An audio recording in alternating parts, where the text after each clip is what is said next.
All right, as I occasionally do, I'm going to quickly introduce this discussion with Benen Dykstra. He's a Canadian-based voiceover artist and radio broadcaster. He has done some announcing for wrestling, and we kind of get into discussion about his experience studying announcing, as well as some of the stuff he's done since then. So that's it. I'm not going to go into a big, long intro.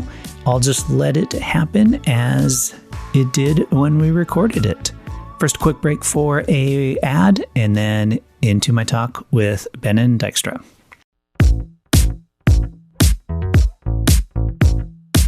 All right, Benen. So you went to college as radio broadcasting and contemporary media. So let's start there. What got you into radio broadcasting? Well, first of all, my parents thought it was a good idea because I'm one of those people that has trouble closing his mouth. So basically, if he can't stop talking, he might as well do it for a living.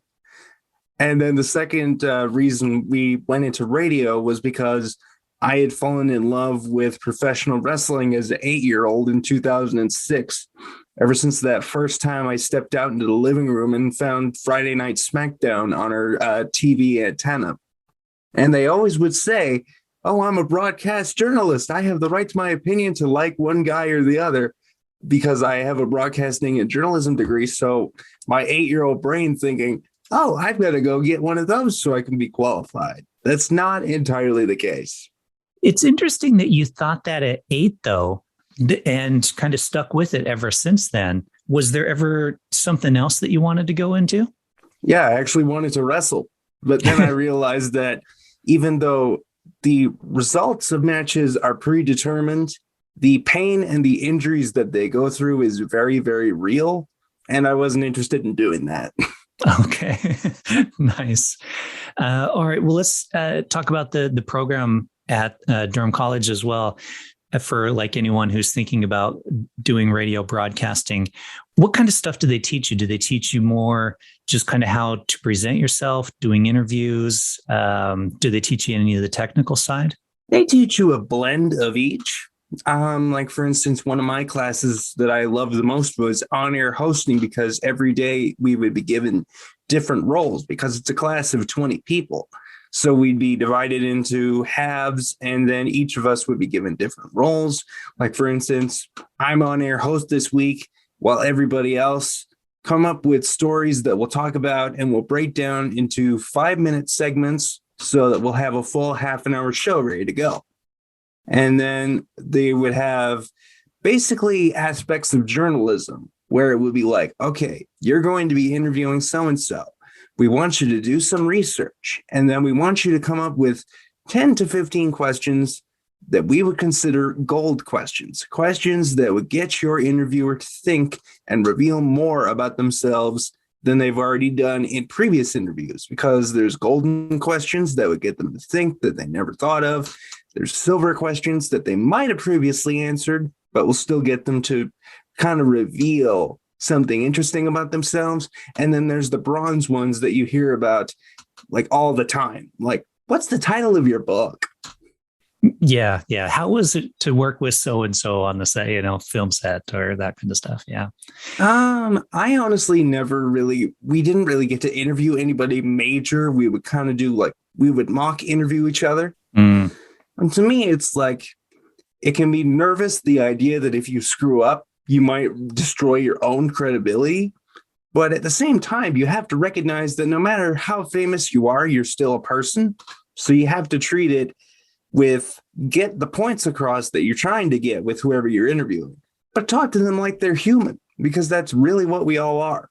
Yeah, that makes sense. Obviously, I haven't met like a lot of major celebrities either, but anytime I have, they're seem always very down to earth and just normal people as well. And so it makes sense if you treat somebody, and they're probably used to being treated a certain way because of their celebrity. So if you're doing an interview with them and you're speaking to them personally, they probably appreciate that in a certain way, I would imagine. So. Yep. And you would have to look back and do homework in the sense of, okay, not only what have they been asked already 100 times, but you have to learn a little bit about them on the personal level to be able to talk to them in a personable conversation. Like, for instance, like, let's say you talk to somebody who just went through a tragedy. Like, let's say a celebrity lost a parent. You're really not going to ask them how you're doing because they feel like shit. What you're going to do is probably something along the lines of, myself and a lot of your fans have our thoughts and prayers with you. But what's your recovery process like dealing with such a tragedy? Because everyone else is different. That's something that you can ask that gets the audience to think and learn. Yeah, that makes sense. That's good. Do they also teach you the technical side very much? Or is that more of a specific program? No, that's they teach you aspects of it. Like, for instance, they teach you how to change the volume levels. They teach you how to cut bits of undesirable footage or undesirable audio out. So they give you basics. But for me, it was very hard because I've always sat in big wheelchairs. So it's always been hard to fit under the desks that have all the equipment. And unfortunately, for budgetary reasons, we always got outdated equipment. Nice. So, yeah, the challenge is one thing you'll have to learn if you want to get into an industry like radio, whether you're a tech guy or not, you're going to have to learn how to keep up with current business trends as far as technology goes. Otherwise, you are going to fall behind. Yeah, that makes sense. I can see that, especially with recording equipment. I know on the camera side, they're constantly changing stuff. And now I think even with audio, a lot of stuff's going wireless as well. So you need to be up to date on that, I would imagine. Yeah, it's going to be a pain in the neck as we all get older. Did you have when the people in the class, were people pretty set on certain areas that they wanted to go into? Like, I want to do radio broadcasting. I'm here to learn how to do a podcast, or in your case, I'm here to kind of learn how to do announcing and being a commentator for sports events. I think everybody had agendas going in. Like, for instance, some people would love to be the head anchor for Sports Center, or some people would have loved to have called hockey games. But I think as you go throughout the course, you'll find that you like some aspects a lot better. Like, let's say, for example, you like getting news and information, you like working in that department, but you're not the best talker. Maybe the best department for you is to go into editing because you're still a part of that team. You're still bringing the story to life, but maybe it's a way that fits you better. You have to go through the entire 2-year program to try to figure that out. That's why college is supposed to be a time of discovery. Yeah, absolutely. And it makes you a better editor to have that experience, at least some on microphone experience, so you know what their experience is like. And so that does make sense. And I would imagine so, to be an announcer, if you know a little bit about what the editors have to do, it probably makes you try to help them out in a certain way. So, to pause at certain points to give them an editing point or something like that. Yeah, or to try to not scream your head off when you're talking to the microphone, because that's just going to give them extra work. Yeah, exactly.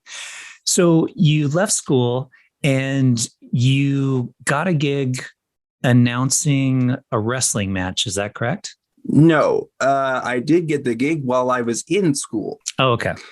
Because what happens is Oshawa is a big city, and I come from living in the countryside. So that was a huge adjustment for me to be living there for 3 years. So for my own safety, I thought it was better to just, once my work's done, I don't really want to be around people. I just want to chill out, watch Netflix, and relax. So I get a link from my relatives that they thought, okay, it would be a good idea for him to get out, go to a wrestling event that's local. It's about an hour drive from the dorms at a local Legion in Oshawa. It's called Pro Wrestling Eclipse. And I thought, just for fun, thinking normally that they'll say no, because a lot of times I'm used to sending applications for jobs, applications for things to do, saying we don't have the space for you right now, or it's not accessible, blah, blah, blah, blah, blah. So I just thought, for a laugh, I'd ask, hey, do you guys need a hand at the show? Because if nothing else, I'll just get a ticket anyway. And then I get a reply back that at first they say, no, thank you for your inquiry. 3 hours later, I get a phone call back from the same guy, and he says, Ben, we need you to do play-by-play tonight. And I have never been to the building before. I don't know how to get there. And the show starts at like 6 or 7, and it's 3 PM. So I better start doing my research. That must have been so stressful, like showing up in a place that you had no idea of like what it was like there or anything like that. Even with certain training, I mean, the fact that you're doing it in such a short period of time live for your first time. For me, it was and it wasn't. Like, my geography sucks, so finding the building for me was the most stressful part because sadly, you can't say, bus driver, stop at the Legion. They go along their route and you have to stop at particular stops. You can't explain to them, stop at this location for me, please. But I had been watching wrestling and I've been a fan of it for 15 years up to this point. So once somebody can give me the down low of who's who and the card of what's going to happen tonight, you pretty much are kind of set to go. And thankfully, I wasn't doing this by myself. I was doing the play-by-play position. And what that is when you call what's going on in the ring, move for move, you're kind of unbiased, you're cheering for the good guys along with the fans. You're basically the voice of the people on set. But thankfully, the color guy who was with me, his name was Danny Virtue, from what I remember. He was also the gentleman, what they refer to as the booker, the guy that puts the matches together, decides, okay, this guy's winning tonight, this guy's losing tonight. He was doing color. And what color is basically is taking the position of someone who has in-ring experience, basically explaining to you, this move is effective, here's why. And obviously you did a decent job because they had you back an additional 5 times after that. Yep. Are you still looking to try to do that type of announcing? To me, that's on my bucket list to work for. It doesn't matter if it's WWE, Ring of Honor, the National Wrestling Alliance, or wherever. The idea that I could be sharing my love of wrestling with thousands, maybe even more people, I don't really care where I go for that. But that's not my only field. Like, if I could work as an announcer for wrestling, one dream come true. The other way I would like to work in the industry is basically helping talent develop their personalities. Basically, when I see you, I see someone who loves to be comedic, loves to smile a lot. I can see that from you, like from a mile away. So I could say, okay, tonight you're going to be cutting a promo on so-and-so in an interview because he tried to steal your smile. You're going to be talking about how it's the love of all the people in the audience that are going to persuade you and help you fight through this wrestling match to try to regain the championship or your smile tonight. That's what a talent developer does. It helps you develop who you are and how you connect with the audience. And this is those, because wrestlers, they all have their personas. They have, Hulk Hogan, obviously, is the first one that comes to mind. He was this kind of larger, and he was always the good guy. And then you had the Macho Man, Randy Savage. Yeah, exactly. Yeah. Randy Savage. Exactly. Wearing his t-shirt right now. Exactly. So they all have these personas that they create. And so that they actually have a person that helps them create those personas and how they present themselves. Well, a lot of times you can have someone be a person that helps you with that. And they would call them writers, but a lot of times they do not come up with these personas at the top of their head. This comes from years of studying not only who they are as a personality, but you have to study the crowd that you go out in front of as well. Like, for instance, you go to New York. Don't mention the Baltimore Red Sox because they hate them. If you want to be a bad guy, mention how you're a Red Sox fan in front of the Yankees. If you want to be a good guy in America, say something about like, okay, back in, I don't know, Desert Storm, we kicked everybody's butt. or be from a country that doesn't like America, pretend that America sucks and all that. You have to utilize a little bit of human psychology, and you have to recognize the situation, because sometimes the crowds are a little meh. It depends when you come out in the show, because after 2 hours, they're kind of tired. I see. Okay, so there's playing up to that as well. Mm-hmm. I also want to get into a little bit because you've auditioned for quite a few Audible book narrations, but haven't actually gotten one. Yeah, up to this point, I've done 50. So what do you think is the key to, like, what's going to make it actually happen when you do one here? What do you think that's going on there? Well, I think it's the demand is going up with the way technology is changing. There's going to be a lot more of, like, let's say you mentioned wireless earlier. There's going to be a huge demand for authors in the future as wireless technology develops, because people are going to be going back and forth with headphones on, listening to, like, say, a romance novel or whatever. And it's not easy when not only do you have so many as technology is going, but you have to be the voice of every character throughout that story. You have to almost dive into the author's mind and try to listen to the instructions they give you, because sometimes they do. They say, okay, I'm looking for a urban street voice, kind of, or I'm looking for a authoritative male, or a very goofy kind of female voice. And it takes work not only to remember and keep track of all the voices that you have to develop for each character, it takes time to develop the voices anyway. I would imagine if you're doing a full book as well, because let's say you do a voice for a character early on in the book, and maybe it's been a while since you've done that voice, and then you get to it again and you're like, oh crap, how did I do that voice again? So that's probably a challenge as well. Yeah, you have to definitely take it slowly, because some of those books can be like as long as 11 hours. Wow, that's a long time to record. Well, you don't do it all at once. They give you like maybe a couple of months for a deadline. How do people audition for that? Do they just go to audible.com and there's an audition option, or how does that work? What you would normally do is you would click on the book. For the site is called ACX, I believe. You would click the book. You would read the instructions that the author gives you. You'd click the download button and you would receive the script. And then with whatever software you use to record audio, you would follow their instructions on the type of file they want, the type of volume that they want, the voice that they want. And then you would submit the audition, and then the author goes through all of the auditions that have been sent by the time the deadline rolls around.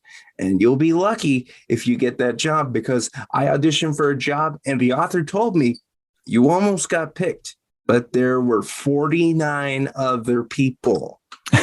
Wow, that's a lot of competition. Yeah. And you also, I'm curious, you did Young Scrooge for a virtual play, correct? Yes, I played the role of Young Scrooge in a virtual play thanks to Alpha NYC in New York. Mm-hmm. And that pretty much, we did rehearsals from the beginning of, or I want to say the end of November until the middle of December. And to prepare for that role, I watched literally almost every version of A Christmas Carol I could think of. Oh my goodness, and there's so many versions of that film. I know, right? And originally I wanted to be Jacob Marley. And I delivered the performance on the day of the audition, because that company specifically doesn't give you scripts. What they do is they want you to take a monologue or a small scene from like whatever movie or the story is, and then they want to hear you recite it while it's being recorded. So I do the Jacob Marley performance. Nothing goes wrong. They say it was breathtaking, and then the matter of waiting. And then they send me an email saying, can you be here at the following dates and times? I'm like, no problem. And then they give me the role of young Scrooge. And I'm thinking, first of all, holy crap, I'm doing a role for a theater in New York, virtual or not. So yay me for first possible big shot. Yeah. And then secondly, I'm going, okay, why did I not get the character I want? Because that's the one that you spend all your time listening to, observing, trying to get into the head of an elderly ghost.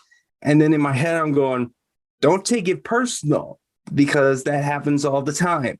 And then you have to recognize you're a little young to be playing a dead ghost.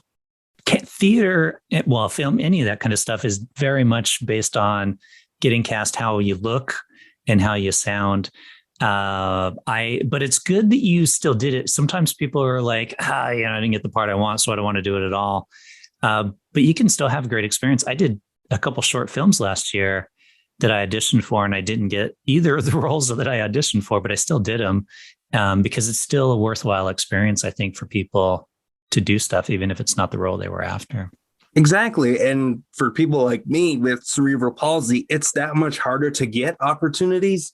So it's like, what do you have to complain about? Like, what else do you have going on? So take it. Yeah. I wanted to ask about that too. Do you find that there's been any change in regards to opportunity for you? I know somebody that has, Criminy, I can't remember what it was. But anyway, he was talking about that he's finding auditions where they're basically saying, hey, we want somebody that actually has this versus, say, an actor playing a role. So for example, a wheelchair, we want somebody who's actually in a wheelchair instead of an actor playing a wheelchair. Or does that not matter for radio type stuff like what you're doing? Well, radio requires basically your voice. So disability is not a factor. That's one reason why I wanted to get into it. That way, in my mind, you can't use my disability against me to say no. But as far as the acting and performance industry goes, you walk a fine line here, because this goes back to cancel culture. Like last time we talked, we were talking about how a lot of actors are stepping down and playing roles that didn't necessarily fit who they were in real life. Like, say, Michael Henry, who plays Cleveland Brown on Family Guy. After 20 years of doing the show, due to cancel culture, steps down and says, Black people should be playing Black people. White people should not be playing Black people. To a point, you understand that because you want the character to be portrayed in a tasteful way, but you have to also remember it's a performance. They're not being intentionally disrespectful. So depending on how the character is portrayed, like for instance, Patrick Stewart, if you remember from the X-Men movies, he plays Charles Xavier, a paraplegic. At first, when I'm a little kid, there's a 50-50 reaction of, yay, there's a guy in a wheelchair who's one of the heroes. And at the same time, as an adult, when you find out, in real life, he can completely walk, there's a little bit of, you couldn't have hired a real handicapped guy for this character. But at the same time, you have to recognize they're not intentionally disrespecting you. It might have just not occurred to them at that time. Yeah, it's interesting how all of that kind of stuff is changing. And you make an interesting point as well with voice acting, because you are being hired based on the sound of your voice. So in the Cleveland case, he's got the voice that sounds like that character. And it shouldn't really matter so much what you look like.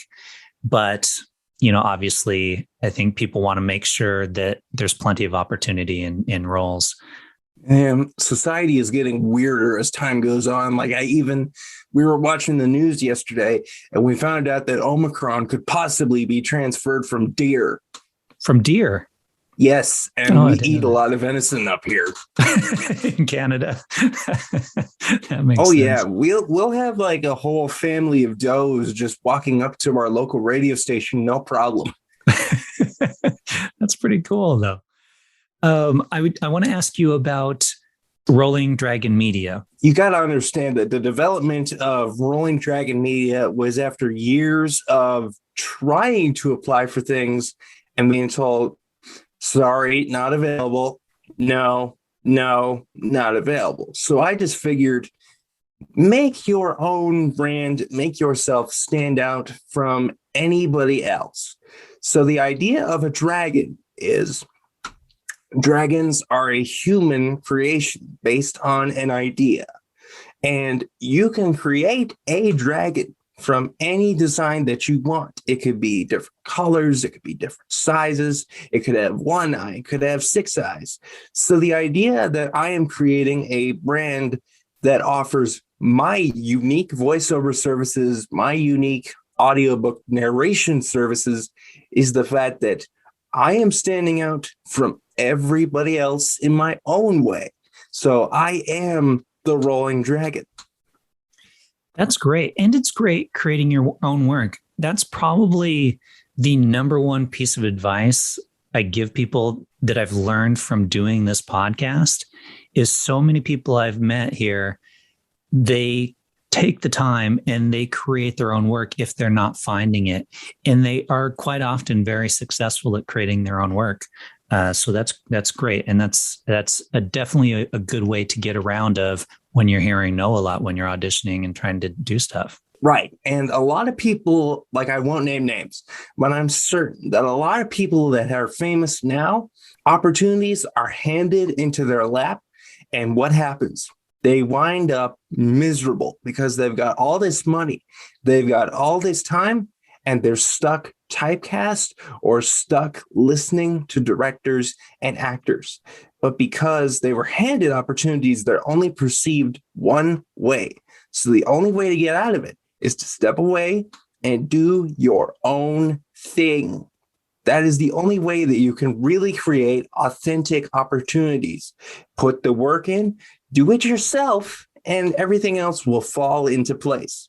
Is that why you started or you're starting the podcast, Sit Down and Stand Out? Tell me a little bit about that.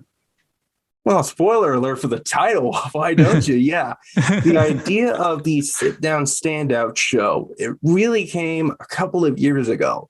I was trying to find work with a nonprofit radio station in, I think, Toronto, maybe a little farther back. It's called Voice for Ability, which is specifically a station catered to offering opportunities for people with physical disabilities. And they wanted a cerebral palsy expert. Who better of an expert than someone who lives with it every day? But I, at first, because I've always had kind of up and down confidence, just because years of getting told no, it could do a little bit of damage to your psyche at times.